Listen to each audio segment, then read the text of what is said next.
Gold, trusted gold buyers. మీరు తాకట్టు పెట్టిన బంగారాన్ని విడిపించి ఈ రోజు ఉన్న మార్కెట్ ధరకు కొనబడను.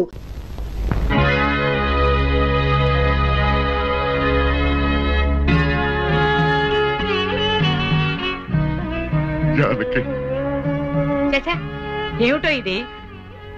ఊరంతా వెలివేసిన నా మనవణ్ణి నువ్వు ఒక్కదానివి వెనకేసుకొచ్చావు తెలియక నేను నానా మాట్లాడాను, నన్ను క్షమించు అంటావు అంతే కదా? నిన్నిప్పుడేమిటి 40 సంవత్సరాల క్రితమే క్షమించాను. వీరుడు, ఆ రోజు నేను పంచాయతీలో అలా ఎందుకు మాట్లాడానో చెప్పాలని నీ తోటకొచ్చాను. నువ్వు నా మొహం కూడా చూడకుండా వెళ్ళిపోయావు. సరేలే, ఇప్పుడు అవని ఎందుకని పెద్దిరాజుతో చెప్పి ముందు ఆ పెళ్లి ఆపాలి. అదే ముహూర్తానికి శ్రీను సౌందర్యాల పెళ్లి జరిపించాలి. పెద్దిరాజు ఆ పెళ్లాపడానికి ఒప్పుకుంటాడంటావా? పెద్దిరాజు చాలా పెద్ద మనసు కలవాడు. మనం వెళ్లి శ్రీను సౌందర్యాల ప్రేమ గురించి చెప్తే తప్పకుండా ఒప్పుకుంటాడు. పద వెళ్దాం, పద. అవునమ్మా, నాది పెద్ద మనసే, నేను కాదన్ను. నేను అతి మంచోండి, అది కాదన్ను. అట్టా అని చెప్పి నా కొడుకు పెళ్లి పేట్ల మీదే ఆపు చేసేంత పెద్ద మనసు నాకు లేదమ్మా. ఇంకా పెద్ద మనిషి అనిపించుకోవడం కోసం నా కొడుకు బతుకు బజారు పాలు చేసేంత చిన్న మనిషిని కూడా కాదు. ఇంకా మీరు వెళ్ళండి. అది కాదు పెద్దిరాజు, నా మనవరాలు వీరయ్యదుల మనవుడు ప్రేమించుకున్నారు. మరి ఆయన మనవాడిని ప్రేమించిన పిల్ల అయితే నా కొడుకుని పెళ్లి చేసుకోవడానికి అట్ట ఒప్పుకుందండి. అందరితో పాటు నా మనవరాలు కూడా శ్రీను అపార్థం చేసుకుంది. తన ప్రేమ విఫలమైందన్న ఉక్రోషంతోనే మీ అబ్బాయితో పెళ్లి కొప్పుకుంది. శ్రీను నిరపరాధిని నిరూపించడం కోసమే నేను కూడా ఇంతవరకు ఆగవలసి వచ్చింది. అంటే మీ పిల్లల ప్రేమ కోసం నా బతుకుని భాగంగా పెడతారన్నమాట. ఏమా, పిల్లని అడిగాం, మీరు సరేనన్నారు, శుభలాకి అత్యయించాం. ఇప్పుడు వాళ్ళందరూ పెళ్లికి వచ్చారు. ఇప్పుడు పెళ్లి ఆపు చేయమంటే నా పరువు ఏమవుద్దో ఒక్కసారి ఆలోచించవా? నిజమే పెద్దరాజు, ఆ మాట నిజమే. కానీ ఈ పెళ్లి జరగకపోతే ఆ పసిపిల్లలిద్దరూ బతకరు. ఈ పెళ్లి జరగకపోతే నా కొడుకు బతకడండి. అవును, నేను దక్కను, ముందు నేనే చచ్చిపోతా. ఎన్నారుగా, మీ మనవడ కోసం నా కొడుకుని చంపుకోమంటారా? పెద్దిరాజు గారు, నా కూతురు పెళ్లి విషయంలో వాళ్ళకి ఎలాంటి సంబంధం లేదు. మా అమ్మాయికి మీ అబ్బాయికి పెళ్లి జరిగి తిరుగుతుంది. తాతబ్బాయి, అత్తయ్య, దయచేసి నా కూతురు జీవితాన్ని నీ జీవితంలో చెయ్యి. పెద్దిరాజు గారు, వీళ్ళు ఎంతకైనా తెగించరు. అందుకే పెళ్లి తర్వాత చేసే అప్పగింతల కార్యక్రమం ఇప్పుడే చేస్తున్నాను. నా కూతురు మీకు అప్పు చెబుతున్నాను. పెళ్లి చేసుకోను. ఆ మొక్క చెప్పాల్సింది ఇప్పుడు కాదు, కోళ్ళ. అమ్మాయి లోపల తీసుకెళ్లి అలంకారం చేయించు. ఎల్లో చూశారుగా, పెళ్లి కూతురు తండ్రి కూడా పెళ్లి ఒప్పుకున్నాడు. మంచి మనసు ఉంటే ఉండి 2 అత్యంతలు వేసేయాలండి, లేకపోతే దయచేయండి.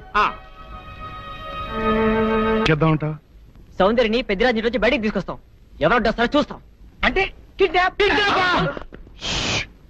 నువ్వెక్కడ దొరికావయ్యా? సీక్రెట్ గా ప్లాన్ చేస్తుంటే ఊరంతా వినిపించేట అరుస్తా. దానికి నువ్వు ఎందుకు మావా? మేమున్నాం, పదండ్రా.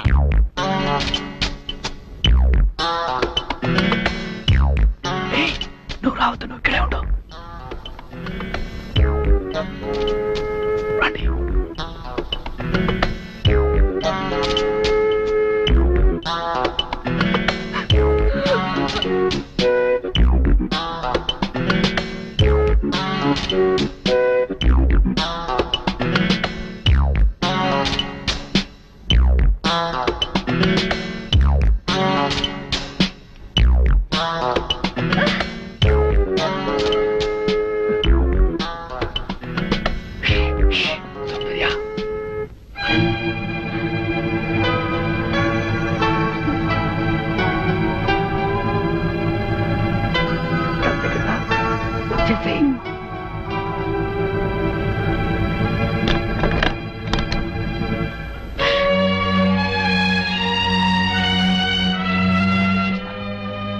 నువ్వు ఎప్పుడు వేసుకుని నువ్వు వెళ్ళిపో.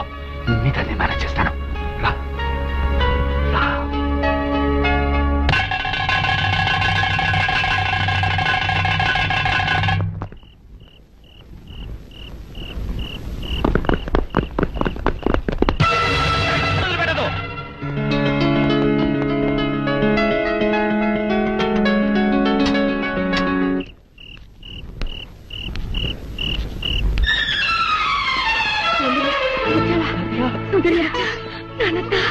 అన్ని విషయాలు తర్వాత మాట్లాడుకుందాం. మీకు అరగంటలో రైలుంది. ఇద్దరు తిరుపతి కొండ మీదకి వెళ్ళి పెళ్లి చేసుకోండి. ఇక్కడి పరిస్థితులు బట్టి వీలుంటే మేము కూడా ఆ సమయానికి అక్కడికి వస్తాం. ఇదిగో మీ టికెట్లకి ఖర్చులకి ఈ డబ్బు తీసుకోండి. మీరు తొందరగా వెళ్ళాలి. సౌందర్య తప్పించుకుందన్న విషయం పెద్దిరాజుకు తెలిసే లోపలే మీరు ఈ ఊరు వదిలి వెళ్ళిపోవాలి. ఏం పర్వాలేదు, ధైర్యంగా ఉండండి. వెళ్ళండి పదండి. వెళ్ళండి వెళ్ళండి.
ఆ పనికి వాళ్ళ వెనతో లేచిపోయి నా పరుగు తీస్తావుటే నిన్ను ఇప్పుడు ఈ పిల్ల నీ కూతురు కాదు నా కోడలు. ఇదో కొడుతున్న వాళ్ళు చేసింది ముహూర్తం మేము వచ్చేసింది కదా ఉదయ్ రేయ్ ఉదయ్ తీసుకోండి పంతులు గారు.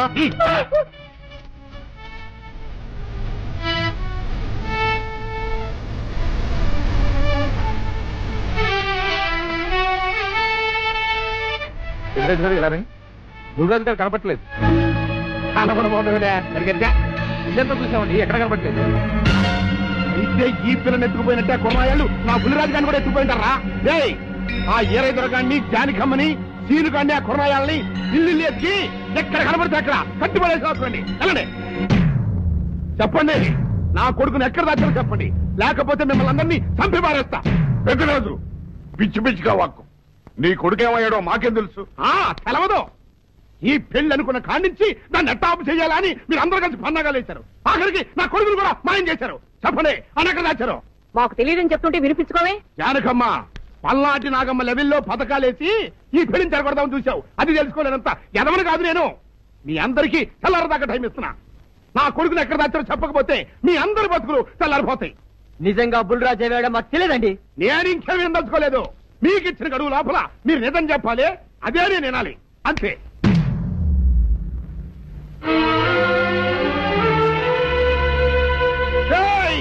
గడువు దాటిపోయిందిరా, మిమ్మల్ని అందరినీ చంపేస్తా. నిజం చెప్పండి. బాబు గారు బుల్రాజు గారిని ఎవరో చంపేసి చెరువులో పడేసి.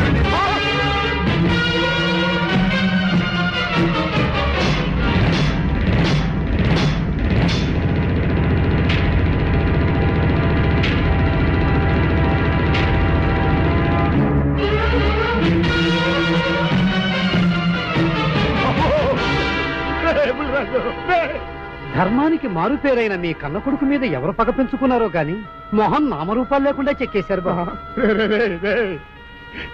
నిన్ను ఈ ఊరి ప్రెసిడెంట్ చేద్దాం కదా అని ఎన్ని కలలు కన్నారా. అప్పుడే నీకు నూరేళ్ళు నిండిపోయినాయిరా. బుల్రాజు వచ్చారండి గారు, రండి చూడండి ఈ ఘోరం చూడండి. పెద్ద మనుషులు అనుకున్న వాళ్ళందరూ కలిసి పన్నాగం పన్ని నా బిడ్డను పట్టలు పెట్టుకున్నారండి. నా బిడ్డ సాగు కారణమైన వాళ్ళు ఎవ్వరూ బతికి బట్ట కట్టడానికి వెళ్ళలేదండి. ముఖ్యంగా ఈరోనండి మీ ఆవేశాన్ని కాస్త తగ్గించుకోండి. అసలు మీ అబ్బాయిని ఇతనే చంపాడడానికి సాక్ష్యం ఏమిటి? ఆశ్చర్యం ఏంటండి, ఈడో పిల్లలు ప్రేమించాడంట. ఆ పిల్లనే మా అబ్బాయి పెళ్లి చేసుకోపోతుంటాను. వీళ్ళందరూ కలిసి ఆ పెళ్లిని ఆపుదాన్ని చూశారండి. అది కుదరపోయేటప్పటికి ఈ ఘోరం తలపెట్టారండి. ఓకే ఓకే, మీరు ఆవేశపడకండి. ఆ విషయాలను చూసుకోవడానికి మేమున్నాం. Mister your under arrest. Constables అది తీసుకురండి. ఆగండి, ఈ హత్య చేసింది సీను కాదు. అతను కాదా? మరెవరు? నేను. జానకి అవును వీరుడు, బుల్లిరాజుని నేనే చంపాను. నువ్వు చంపావా? నేను నమ్మను. అవును, నా మనవరాలికి సీనుకి పెళ్లి చేయాలంటే వీళ్ళెవరూ ఒప్పుకోలేదు. చూస్తూ చూస్తూ వాళ్ళ ప్రేమని బలి చేయలేకపోయాను.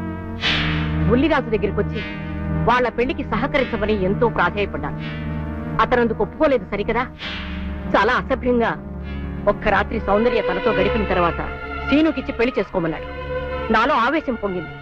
ఏం చేస్తున్నానో నాకే తెలియలేదు. అక్కడ ఉన్న ఇనుప లైట్ స్టాండ్ తో బలంగా బుల్లిరాజు నెత్తి మీద కొట్టాను. ఆ తర్వాత గాని నేను చేసిందేమిటో నాకు తెలియలేదు. కానీ అప్పటికే అతని ప్రాణాలు పోయాయి. వెంటనే శవాన్ని అక్కడి నుంచి తరలించి చెరువులో తోయించాను.